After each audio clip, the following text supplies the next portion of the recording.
नमस्कार, मेरा नाम डॉक्टर अनुज गिरधर है।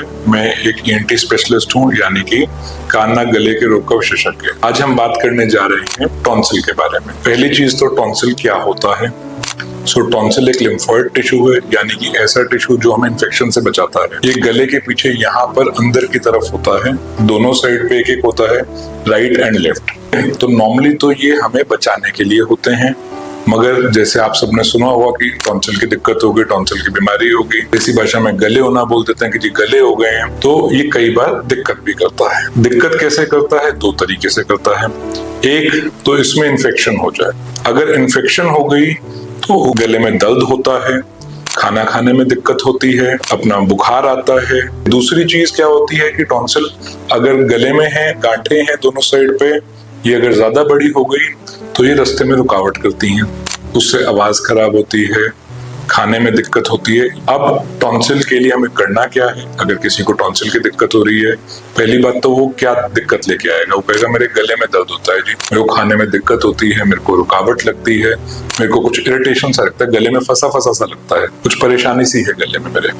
तो वो सब अपना टॉन्सिल के लक्षण होते हैं। जिनमें ज्यादा होता है उनमें बुखार आता है, बुखार नहीं टूटता है, वो सब दिक्कत करता है। अब आते हैं इसके इलाज पे।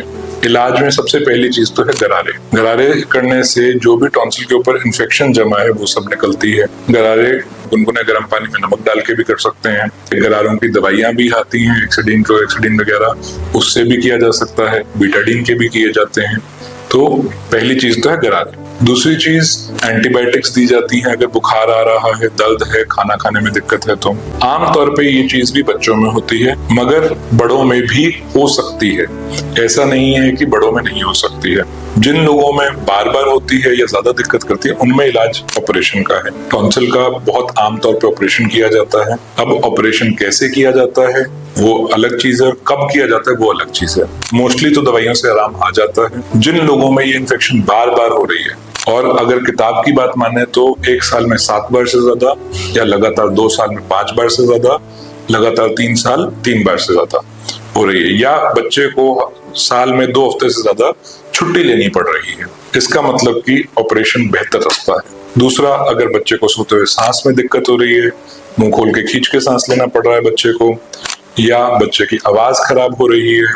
एक और कारण होता है कि टॉन्सिल में पस पड़ गई है टॉन्सिल के पीछे, उसको पेरीटॉन्सिलर एब्सेस भी बोलते हैं। अगर पस पड़ गई है तो पहले पस निकाली जाती है, फिर 6 हफ्ते रुक के फिर ऑपरेशन किया जाता है। ये सब कारण है। कई बार और सर्जरी के रास्ते में भी आता है, जैसे स्टाइलॉइड की सर्जरी, उसमें भी निकालते हैं। स्लीप एपनिया की सर्जरी, उसमें भी टॉन्सिल निकाला जाता है। आमतौर पर दवाइयों से इलाज होता है, जिसमें नहीं होता उसमें ऑपरेशन से इलाज होता है। अब ऑपरेशन किस प्रकार से होता है? टॉन्सिल का ऑपरेशन पहली बात तो पूरी बेहोशी में होता है। जिसका भी ऑपरेशन होगा उसको पता नहीं चलेगा, वो पूरी बेहोशी में होगा। दूसरी चीज, ये अंदर के रास्ते हो जाता है, मुंह के रास्ते हो जाता है, इसमें कोई चीरा निशान नहीं आता, तो बाद में भी कोई चीरा निशान नहीं होगा, कोई टांके नहीं होंगे। तीसरी चीज, आमतौर पे कोल्ड स्टील मेथड से होता है, बट और भी तरीके हैं ऑपरेशन करने के।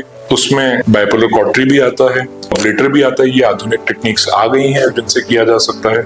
हमारे पास यहाँ पर अपनी जगह पर गिरधर ईएनटी हॉस्पिटल में ये सारी उपलब्ध है। अगर टॉन्सिल या और किसी कान नाक गले की बीमारी के संबंधित आपको कोई भी सवाल है तो आप संपर्क कर सकते हैं नीचे दिए गए नंबर पर। धन्यवाद।